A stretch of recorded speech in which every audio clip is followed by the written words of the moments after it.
You're listening to Music Tectonics.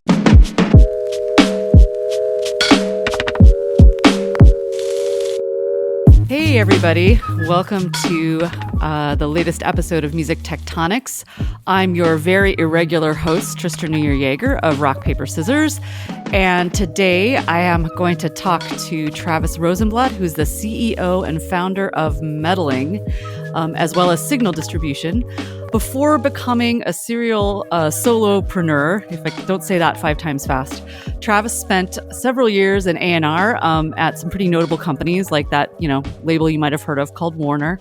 And he's used these insights to create various tools for his fellow A&R aficionados looking for trends, music, artists, all that good stuff. But I'm actually going to let him take the lead here and tell us a little bit about A&R. First off, though, Travis, thanks for talking to us today. Thank you for having me. Yeah, so I know you've got a lot of really strong and interesting opinions about the world of A&R and artists and data and labels and all that fun stuff. So I'm excited to get into that. But first of all, I found myself wondering as I was preparing to talk to you, what in the world are we even talking about when we talk about A&R in 2021? That's a good question. And I think that people are kind of afraid to dig into it or acknowledge where we're at as an industry for a number of reasons. One being it devalues their own position if it's not a magical skill set. If what we're doing now is demystifying the idea of artist discovery, then these labels can't really pretend that they have some magic sauce, some magic skill set when it comes to finding new talent. There used to be just more variable that you could hide behind, and now we've lost that just as those variables have disappeared on us.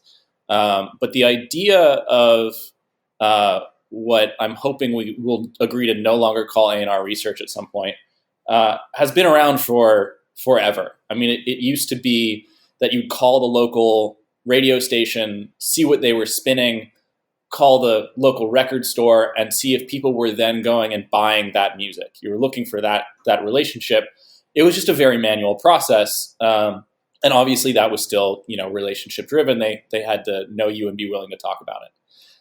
Now that, consumption has gone digital and then all other music interaction has just about gone away, we can start to automate these things into, a system. We can put some rigor behind this. We can have some intelligent numbers that we put to things to just make this easier on us. And I think that's what we're going to see, certainly over the last year and more of this year, is just a widespread adoption of this idea of A&R research, and then hopefully some intelligence around learning how to use it better and properly.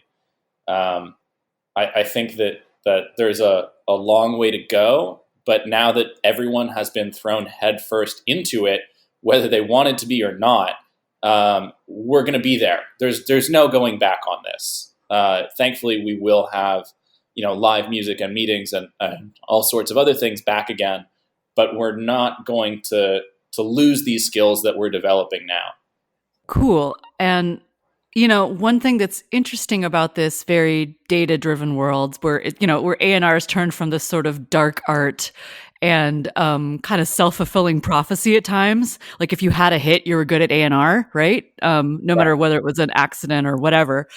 So it's gone from this dark art to this sort of data science in certain ways, though there's still, of course, human taste and curation and that a little bit of the intangible still in there. I'm wondering, people are looking at platforms like TikTok that are also very data-driven, algorithm-driven, and stuff kind of pops up and in this sort of blaze of glory pops out and captures listeners' imaginations and, of course, then the industry's ear as well. How can we tell the difference between something that's a legitimate trend that's based in some kind of perhaps sustainable fan base or something that will keep a business plan running, if I'm thinking like a label, versus what's just a fad or like just a weird outlying moment or quirky kind of not so great track, but it seems to really go well with that meme about cats or whatever. Tell me a bit more about your perspective on that and how, as someone who's tried to build tools to find these bigger trends, how you approach that problem. Well, I think what you mentioned about the algorithm being able to surface these things faster, it's pretty simple when it comes down to it. You have to recognize that algorithm that you're talking about, and we'll stick with the TikTok example, but obviously there are other platforms. The algorithm on TikTok that's surfacing things, quickly and creates these kind of moments and memes around these things. It's not surfacing artists. It's not surfacing songs. That's not what it's built for. It's surfacing videos. It's surfacing the content that's in them. And it's important to recognize that just because a song is in a video that is going viral or is viral, it's not because of that song. So like you said, when you have something that's, kind of a flash in the pan video about, I've seen everything these days, but let's say there's some kind of video about dressing your cat up as a cowboy. You're seeing that because of that content, not necessarily because of the song that's soundtracking it. And we just have to recognize that those are two different things that we're talking about. There's the algorithms that are surfacing this content, not necessarily because of the song. And then there are good songs that will get covered and get out there when they're attached to things like that. But it's not because of that. These are you'll see a wider reach of that sound, because it's in that video, not because it's a great song. And we just have to always look at the context and trust that we need to have a vision for these artists, for these songs. It has to be something that when you hear it as an A&R, you have a vision for what that career looks like.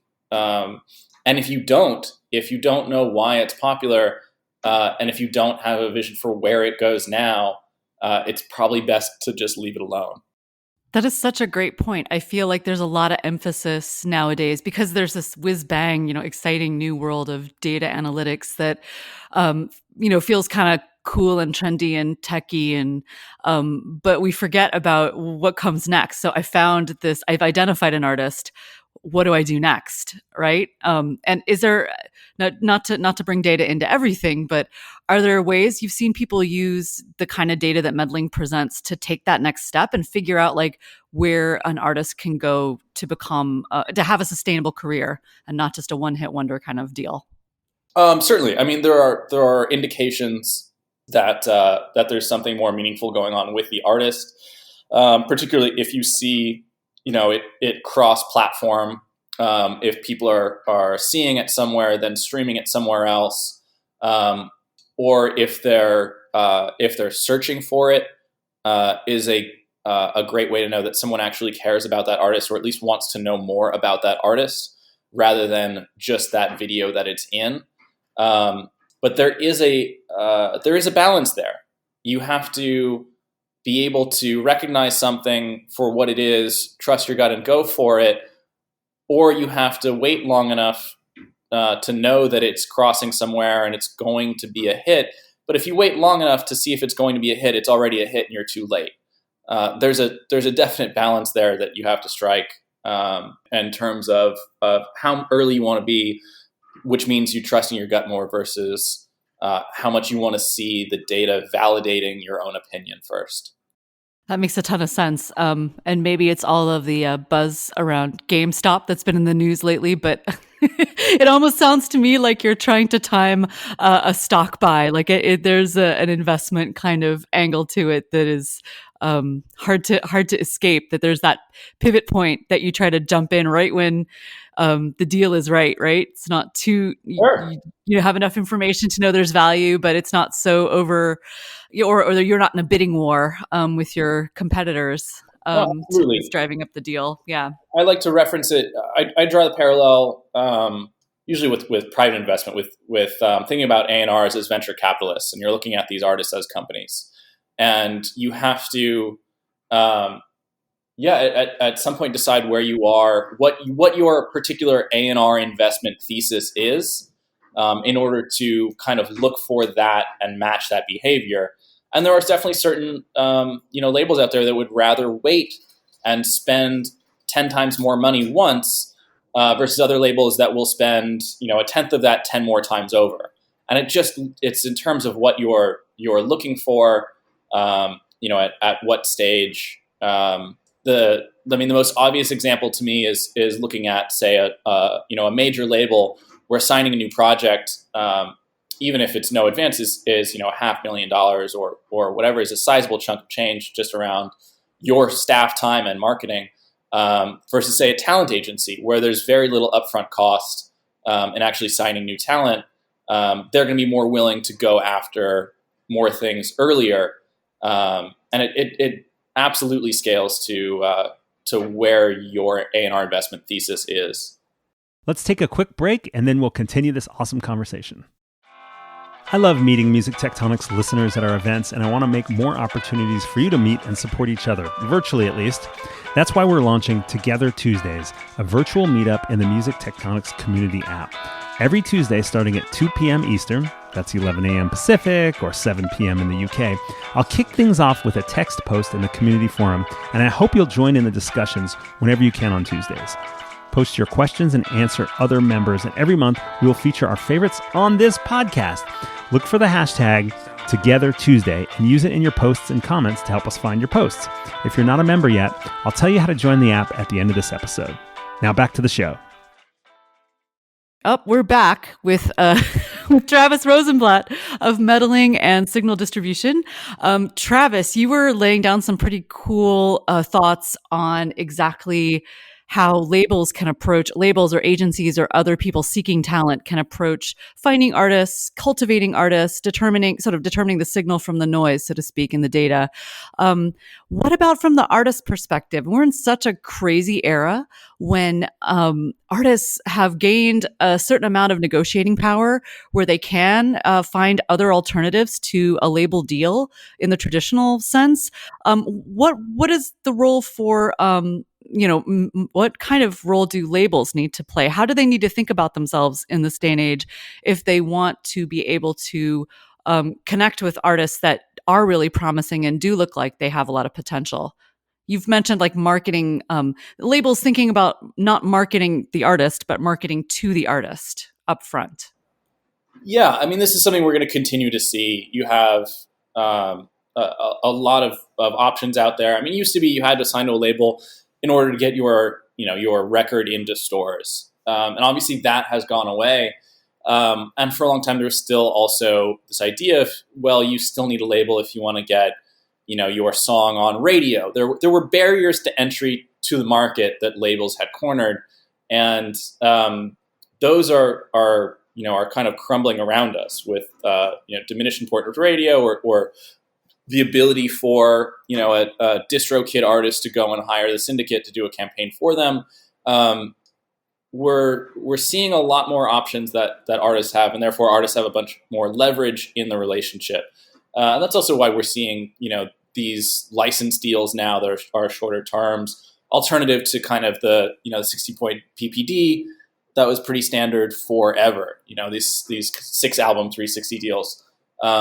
Well, not forever, the 360, whatever, is 10, 15 years old. But we're going to see a lot more change on that, and different ways of thinking about it. I think you're going to see a bifurcation of the market toward, what I'll call distribution plus. It should be distribution plus some services. And I think those will get built out, by the distributors who are able to offer, services on top of their existing offering, since they've already kind of gone to the race to the bottom in terms of cost. And then labels have to figure out what their own value proposition is.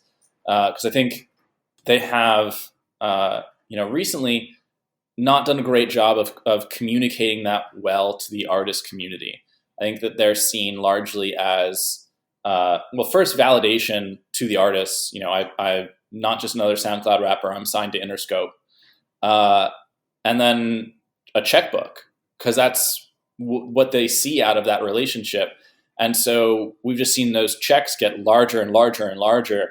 But, it wasn't long ago, I would lose deals all the time to much smaller check sizes, but much cooler labels who had a community, and I understood why. I used to also be able to tell you the difference between, the roster at Columbia versus the roster at Atlantic. And I just can't do that anymore. And I don't think then artists can either. And as these deals kind of get larger and larger, I think you can see labels start to brand themselves again, and realize that they can spend less on these artists if the artists want to be with them to begin with. And you do that by creating a really strong brand, a really strong community that, differentiates you from the other guy. My guess is there'll be one or two labels that figure that out, and then everyone has to kind of get on board with that. Interesting. It's almost like a re-indification in that the indie labels have always that's always been their forte is you knew what was on 4AD, you knew what was on Sub Pop, right? Like their roster was super, had a nuance, a granular quality to it, where you can almost see how everything connected with their visuals, their design, everything. That they had a distinct aesthetic, I guess is what I'm trying to say. And if I think about Universal, like there are many, or Warner or Sony, I can't think of an aesthetic, right? Right. Exactly. Exactly. There's nothing there. Yeah. Or it is very, they've sort of covered all their bases until they've become homogenous, it's interesting. That's an excellent point. And it's actually kind of an exciting potential, because I think those communities are something that people long for, in that they used to foster some really interesting and nurture some interesting talent. And, if you think about the Zappas of the world, and some of those really out there folks that were in mainstream culture at the same time, it's kind of, you kind of feel like maybe a renewal in that commitment to incubate folks like that could be really cool to see and could lead to some really great music. I certainly hope so, but they're going to have to try. Because I think obviously the playbooks that they've relied on for the last, few years have just completely blown up. And until we see, a TikTok artist with a second hit song, we're just not seeing the current playbook getting validated. They're going to have to try something else. Interesting.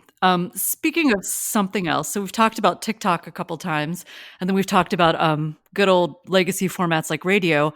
Are there any places, any platforms or other sort of data channels that you feel are kind of sleepers, like that people should pay more attention to them, not because they're always right, but just because they produce some interesting additional adult results that can flesh out a picture of what an artist is doing, how their career is doing.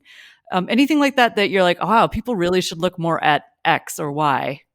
There are certainly still, tastemaker gatekeepers that are always helpful. It's additional validation. If this person likes it, then there's something to it.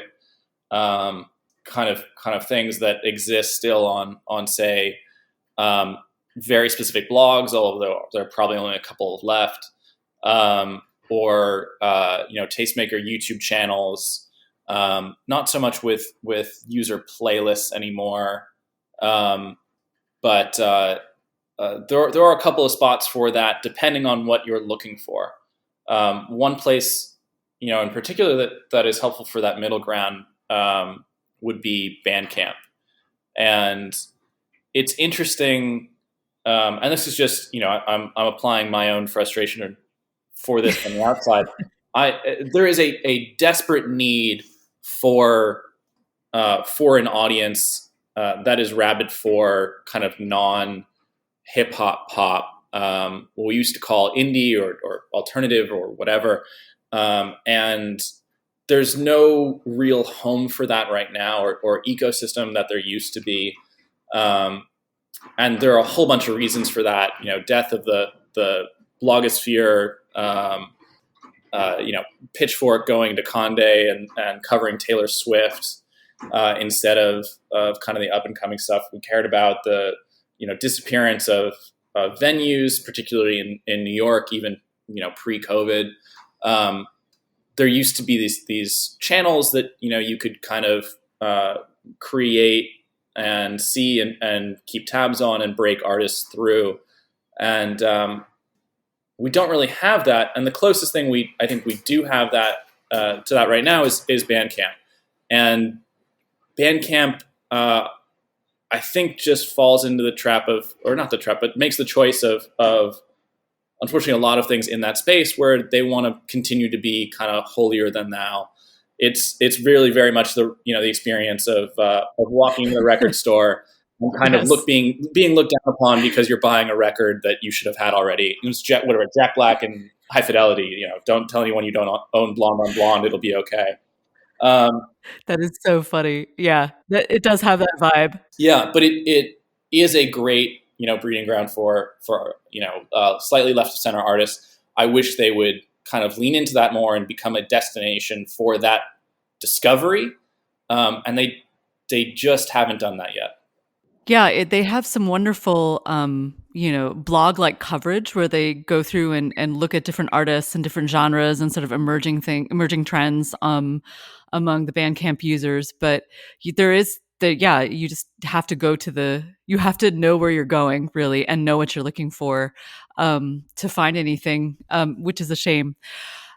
Great. Well, I think Travis, we're going to take another little break here, but then we're going to be right back. And I want to ask you about your own crazy journey of discovery as an entrepreneur and a music tech dude, for lack of a better term.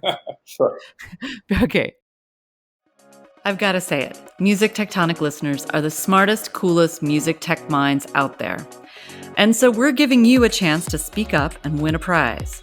Every week, we pose a big question for you to answer in the Music Tectonics community app. At the end of the month, we'll choose the most awesome answer and send the winner one of Dimitri's favorite books about business, music, technology, or just life.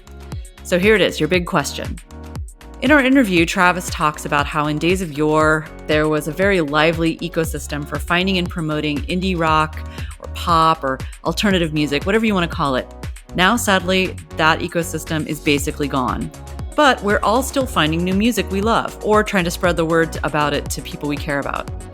I was wondering, what tastemakers or gatekeepers do you turn to discover new music? What's missing from your point of view?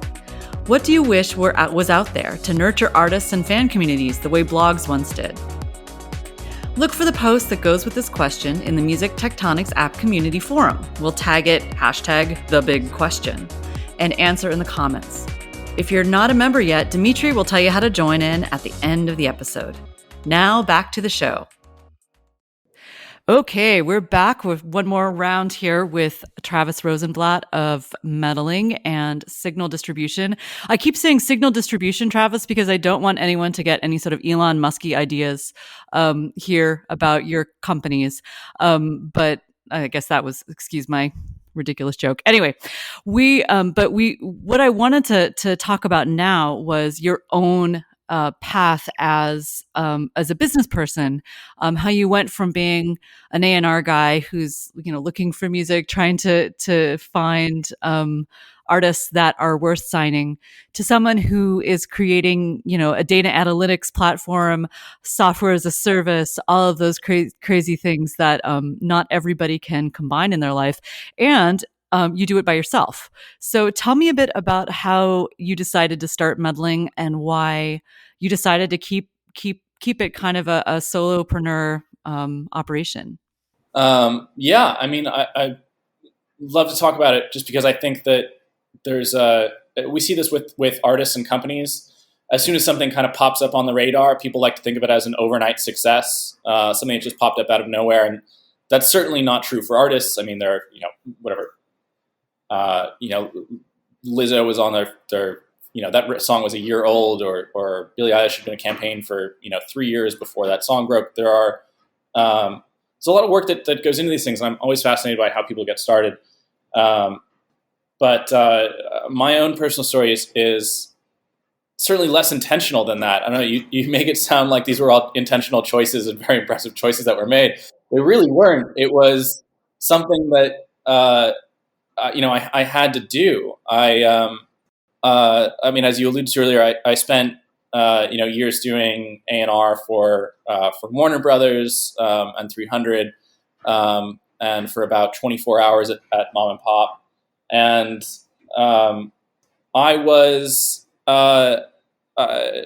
feels weird to say, I was a very good A&R. I there were artists that I found, in 2010 that are breaking today. I could, discover these things early, flag them. It was also, I think, a lot easier in my day to identify these things quickly that would have, a shelf life. But I was a really terrible employee. And I like to defend myself with there's this great Kara Swisher quote that agreeable people don't invent things. And I think that's just a good snippet of how this all came about. I just kept getting fired from labels. I was not good at managing up. I was actually terrible at it. I was not interested in working on a team or figuring out how the game was played. I was just frustrated no one was listening. And so at the very end of 2014, when I was fired from 300, I had been in A&R for 5 years at that point. Didn't have any hits under my belt that I could point to. Was very proud of the things I had signed and tried to sign, but certainly was not going to be a good candidate to go and try and work at my third label with 0 hits. It was not going to work out well. I was trying, but then I realized I had some time on my hands, and I wanted to just build something that would help me in my next A&R job.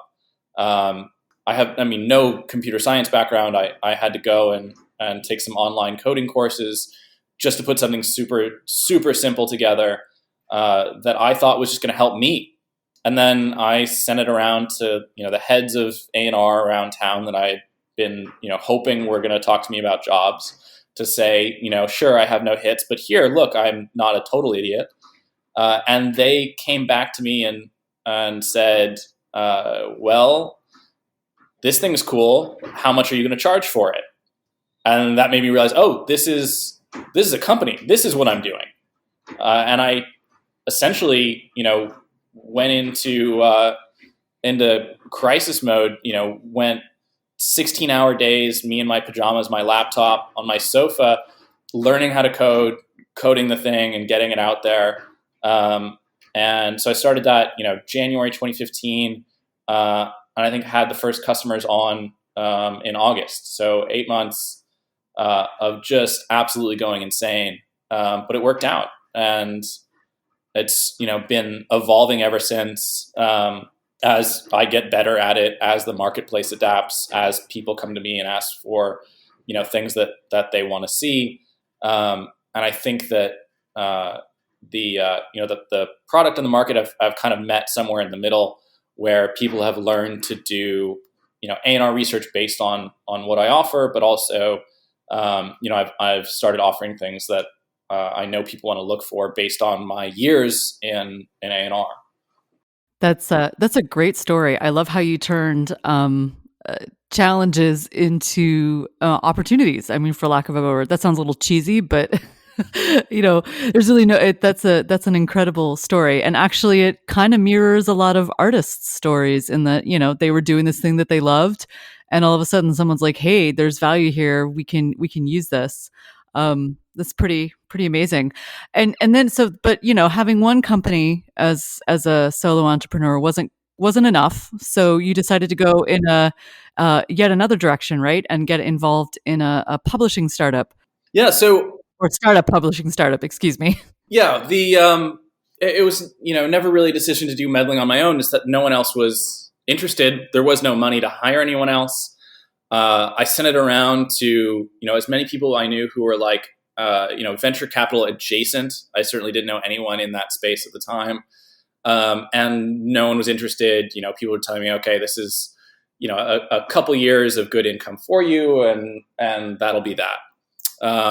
I think that they've been wrong to a certain extent. Since it's obviously been 6 years and it's just growing like crazy, but they are right in a sense that the total addressable market here is really small. It's labels, publishers, it's business facing artist discovery, and trying to make money off of expenditures at labels is just not a great business. It works for this model because I bootstrapped it, and I think if I had gone out and raised, I would have to pivot into something else, as we've seen other companies in the space do, just because the addressable market's really small. So it wasn't really a choice to go it alone. There was just no other option. I had to. The benefit of doing that is that I built it all, I maintain it all, it runs itself. I have no employees, other than doing demo calls or talking to clients who were essentially all friends I've known from doing A&R for years anyway. There's very little actual time I need to spend on it. So 2015, as I mentioned, as you can probably imagine, sucked. It was just absolutely, I have to do this. There is no backup plan. My girlfriend moved out. I didn't see friends for a year. It was rough. So the company started working, and I essentially just took 2016 off. Did some traveling, got back in touch with friends, spent a lot of time with family. In 2017, I started a record label that was just designed to handle universal international releases in the US, because they were not, tending to their international repertoire in the States in a way that those international labels really wanted them to. So spent a year working on that. That eventually Universal just shut down, which is totally fair. I should not have been making money off of their repertoire that they spent all of that time and money on. It was just that nobody else was. That was 2017, and then 2018 I spent essentially talking to Universal about a job, and it was going to cross over a bunch of different things, and none of that really happened. They were flying me around the globe trying to figure out where I sat and where it fit in, and it was entirely separate from Meddling actually. And I would have loved to do that, but it didn't end up coming through. So I essentially took some of the core ideas I had from talking to them for a year, and I went instead to Techstars Music, which is a tech investment accelerator in LA. The guy who runs this guy named Bob Moss, who I knew when he was head of music at Twitter, and I was at 300, and we had a data partnership, and I spent a lot of time with those guys. And I basically took it to him and said, hey, I have this idea. Universal's not going to run with it. I bootstrapped the first company. I have no employees. I can't do that with this idea. Can you help me turn this into a company? So I went out, spent 3 months with them, figuring out what exactly it looked like, and it ended up being signal distribution, which is essentially trying to simplify royalty infrastructure. It's a global direct performance and mechanical collection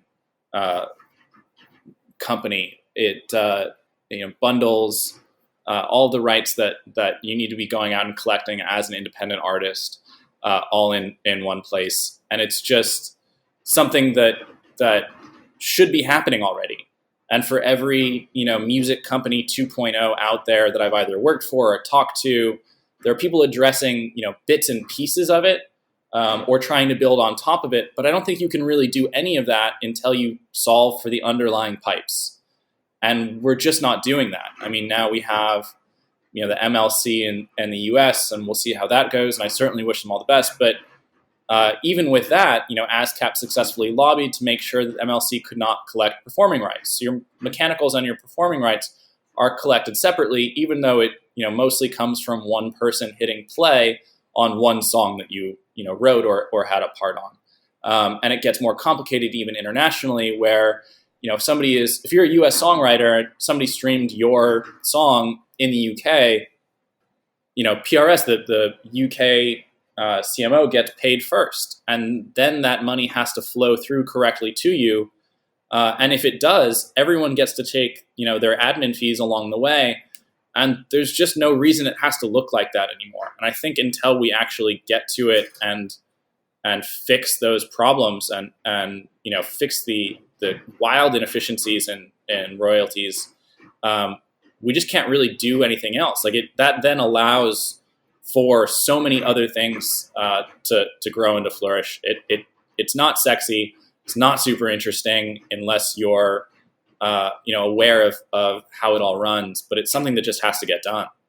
Yeah, it feels like we're still dealing with quite a Rube Goldberg machine of, this accretion of various historical formats and approaches and methods. And while the digital has really disrupted distribution and listening, there is so much else that still has to catch up. And, licensing and royalties being the biggies. It's quite, it's daunting because, right, it's an international system under all these different jurisdictions, and with all these players that are long entrenched and maybe very well-meaning, but they've been there forever and they have their way of doing things. So it's a lot of pieces to move at once. Absolutely, but because it's so many pieces, that's just where the inefficiencies come in. I mean, these this group of PROs and CMOs, these performance rights organizations or collection management organizations, have been around 170 years and change. And their jobs used to be really difficult.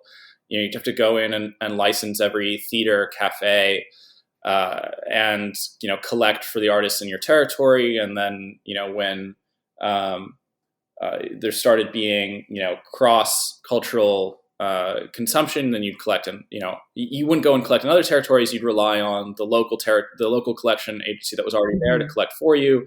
And then you'd come back and you do a relationship where you'd pass royalties back and forth. These things, it all makes sense where it all came from. And frankly, we have just gotten to a point where there has been so much innovation on the consumer side and not enough on the actual music industry side. We haven't been able to catch up and adapt. And it's just time to kind of do what I call the Etch-a-Sketch end of the world, just shake it all and start over again with a clean line. And you can. And it'll highlight, some issues here and there that definitely still exist. There's still going to be some territories where it's impossible to get money out of at all, or it'll highlight, certain territories where money is getting taken that people don't realize because it doesn't get reported back to them. I mean, it's the only part of the industry. It's actually the only industry I can think of where, it was your money, it was meant for you, but somebody else gets to decide whatever their expenditures are first, and then give you the remainder of it. And, as things have become increasingly digital, those expenditures should be going down. And they haven't been. They've been going up.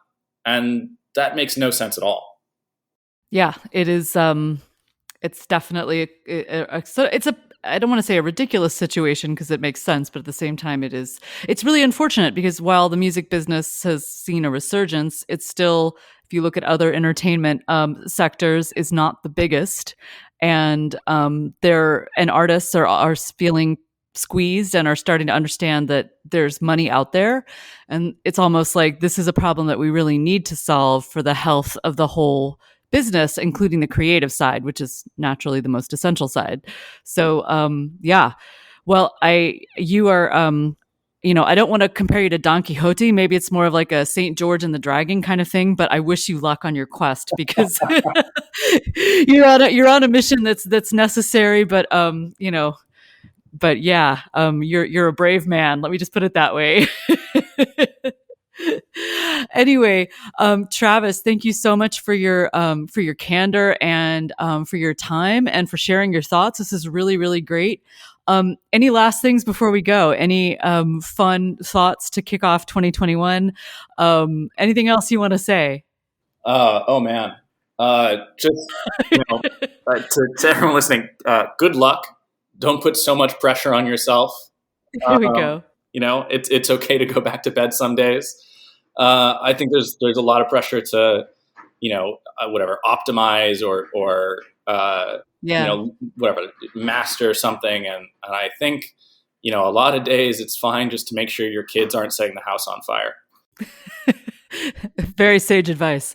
All right. Well, thanks so much, Travis. And thanks everybody for listening. I will talk to y'all again soon. Hey, thank you for listening to Music Tectonics. If you like what you hear, please hit subscribe on your favorite podcast app. Become a part of the Music Tectonics community, a social network just for music tech aficionados like you. It's free to join. Use it on the web at app.musictectonics.com or find the mobile app for Apple and Android devices in the relevant app stores. Connect with people from all corners of music and tech, answer the big question, and meet me there on Together Tuesdays. There's more about the community app, this podcast episode, our annual conference, and our newsletter at musictectonics.com. Peace! You're listening to Music Tectonics.